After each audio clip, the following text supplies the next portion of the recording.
আসসালামু আলাইকুম viewers, welcome back to my channel. তো আবারও চলে এলাম খুবই মজার একটা রেসিপি নিয়ে শেয়ার করতে। আর আজকে আমি ট্যাংরা মাছ দিয়ে আর ডাঁটা দিয়ে পাতলা ঝোল রান্না করব। আর এরকম পাতলা ঝোল রান্না করলে কিন্তু ডাঁটা দিয়ে ট্যাংরা মাছের ভীষণ ভালো লাগে খেতে। কম মশলায় কিন্তু আপনারা এই রান্নাটা অনেক বেশি মজা করে তৈরি করতে পারবেন। তো আমি যেভাবে রান্না করি সেভাবেই শেয়ার করছি। তাহলে চলুন মূল রেসিপিতে। তো প্রথমেই আমি ডাটাগুলো বেছে খুব ভালোভাবে ধুয়ে পরিষ্কার করে নিয়েছি, আর এখন একটু ভাপিয়ে নিব। তো আমি ডাটা রান্না করলে সবসময় একটু ভাপিয়ে নিয়ে তারপর রান্না করি। আর এখানে মাছগুলো আমি খুব সুন্দর করে কেটে বেছে ধুয়ে পরিষ্কার করে নিয়েছি।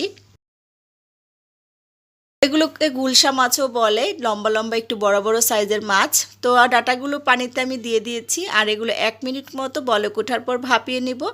দেখুন আমার ভাপিয়ে নেওয়া হয়ে গেছে। আর ডাটা ভাপিয়ে নিলেই কিন্তু খেতেও ভালো লাগে আর দেখতেও ভীষণ ভালো লাগে, কালারটা অনেক সুন্দর হয়, সবুজ একদম। তো ডাটাগুলো ভাপিয়ে নেওয়া হয়ে গেছে, একটা স্টেনারে উঠিয়ে নিয়েছি। আর চুলাতে আমি প্যানটা আবারও বসিয়ে তেল গরম করে নিয়েছি, তারপর জিরা ফোড়ন দিয়ে দিয়েছি।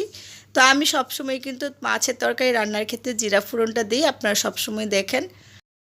জিরা ফোড়ন দিয়ে আমার কাছে অনেক বেশি ভালো লাগে তরকারি রান্না করলে। আপনারা একবার হলেও ভেবে রান্না করবেন, আমাকে কমেন্টস করবেন। 1 চা চামচ পরিমাণ পেঁয়াজ বাটা, 1/2 চা চামচ পরিমাণ আদা বাটা দিয়ে দিয়েছি।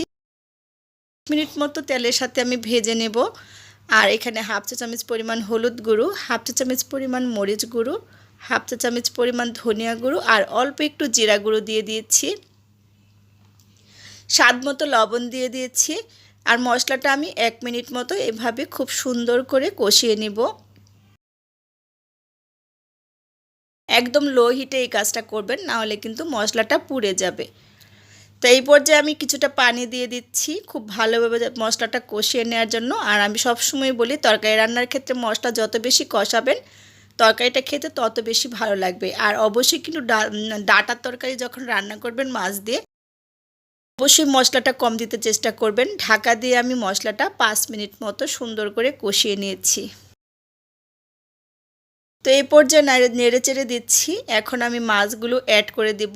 আর গুলশা আর ট্যাংরা মাছ রান্না করলে কিন্তু মাছটা যখন কষাবেন দ্রুতই কিন্তু কষানো হয়ে যাবে, কারণ এই মাছগুলো নরম থাকে।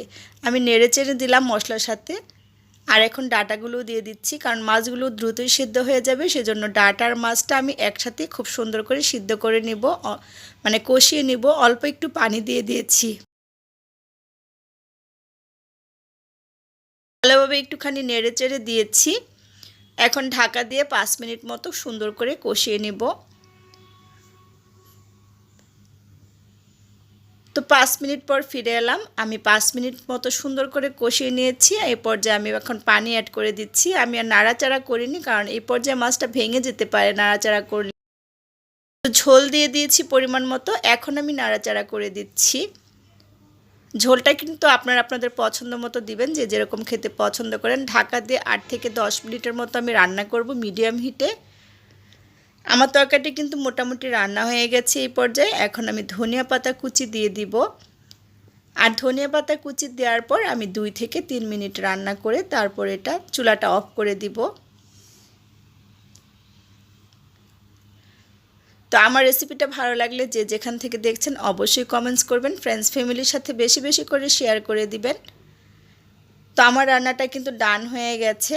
আমি চুলাটা অফ করে দিয়েছি, আর আপনারা দেখি বুঝতে পারছেন যেটা কতটা লোভনীয় হয়েছে। আর গরম গরম ভাতের সাথে এরকম তরকারি থাকলে কিন্তু সবাই আঙ্গুল চেটে পুটে খেয়ে নেবে। আর এই সিজনে কিন্তু এরকম ডাঁটা দিয়ে ঝোল রান্না করলে মাছ দিয়ে ভীষণ ভালো লাগে খেতে। আজকের মতো বিদায় নিচ্ছি, আবারও দেখা হবে নতুন কোনো রেসিপি নিয়ে।